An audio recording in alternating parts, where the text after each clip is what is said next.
নমস্কার বন্ধুগণ, আমি গ্রাম বাংলা চাষি ভাই মথুরির মধু দাস। আমি আমার ছোট্ট কাঁঠাল গাছের পাশে চলে এসেছি। এই কাঁঠাল গাছে দেখুন, 1 বছরের লাগানো গাছ। 1 বছর আগে এই গাছটি লাগিয়েছিলাম। এই গাছটি দেখুন এখন প্রায় 2 ফুট 2.5 ফুট, আর বেশি নেই। আর মাথাগুলো গরুতে দুবার খেয়ে নিয়েছে। এই কাঁঠাল গাছটিকে দেখুন গরুতে দুবার খেয়ে নিয়েছে। কিন্তু এই দেখুন এই ছোট্ট গাছটিতে কীরকম কুঁড়ি এসেছে দেখুন, 1টি 2টি 3টি কুঁড়ি এসেছে। আবার উপরে দেখুন এই ছোট্ট ডালে আবার কুঁড়ি আসছে। আবার ওপাশে দেখুন ওপাশের ডালেও কুঁড়ি আসছে।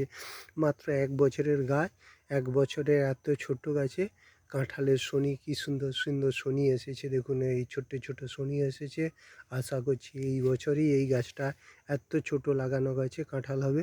আর দেখুন আপনারা বাদ থেকে এরকম পিঙ্ক জাতের কাঁঠাল লাগান।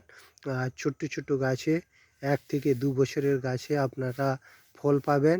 আর এটা হচ্ছে সুপার কমার্শিয়াল জাত। 1 বছর বয়স হয়ে গেলে এই গাছগুলোতে কাঁঠাল আসে। এই দেখুন কাঁঠাল শনি, কত সুন্দর সুন্দর শনি এসেছে।